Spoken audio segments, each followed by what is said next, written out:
Good to see everybody this morning. Hey, if you're coming today, if you're new here to Crosswind, we welcome you. We hope you have a good morning and enjoy the service. If you're looking for the pastor of the church, you're not looking at him, okay? It is not me. My name is Dave, and I work here at the church kind of part-time, and I steward the men's group here, and so Pastor is taking a little siesta, had a new baby, so he and Bethany are just trying to chill out for a little while and get settled, and so we have a series of different speakers in the next few weeks, and today you picked this day, so you got me. Last week was Pastor Friend, right? Good message. Thank you, Pastor. Now, I know Pastor Gary was not here last week, but I expected him to be sitting right here this week, because last week you had 50-plus years of pastoral ministry talking to you. Today you got 0 years of pastoral ministry. So I expected Pastor Gary to be right in that chair, and he probably should be. Hey, I want to thank the worship team.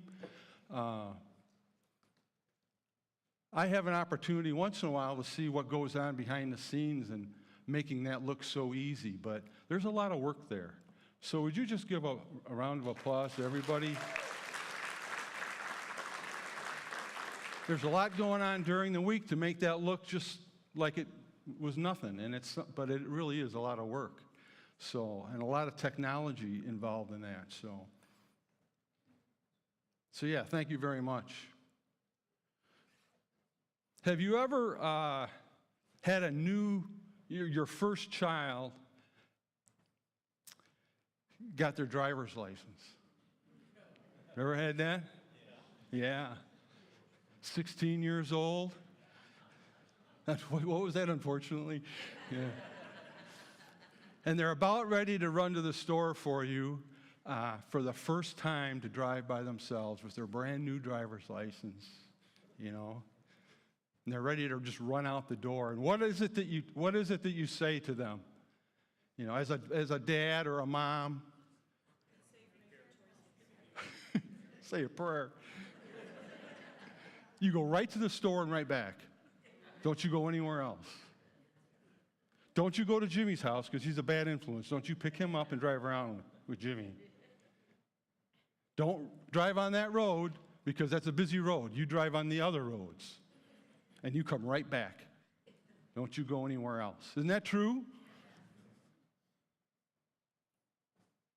I found that God's Word does the same thing for us. And that's what I thought of when I read these verses. It's in Deuteronomy 11, chapter 18. Now think of that scenario, okay? So commit yourselves wholeheartedly to these words of mine. Tie them to your hands and wear them on your forehead as reminders. Teach them to your children. Talk about them when you're at home and when you're on the road, when you're going to bed and when you're getting up. Write them on the doorposts of your house and gates,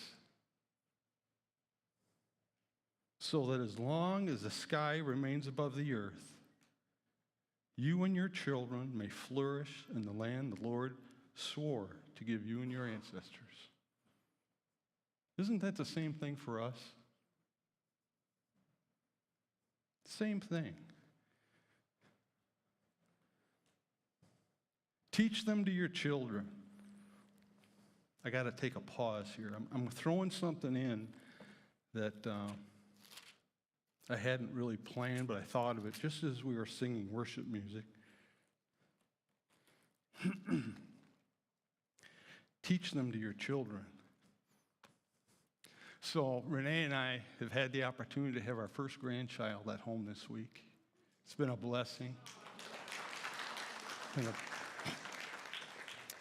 It's been a blessing.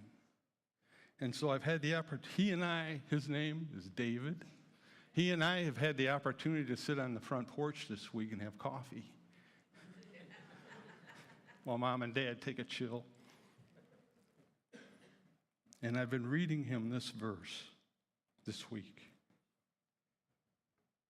Psalm 62, 1 and 2. I wait quietly before God, for my victory comes from him. He alone is my rock and my salvation, my fortress,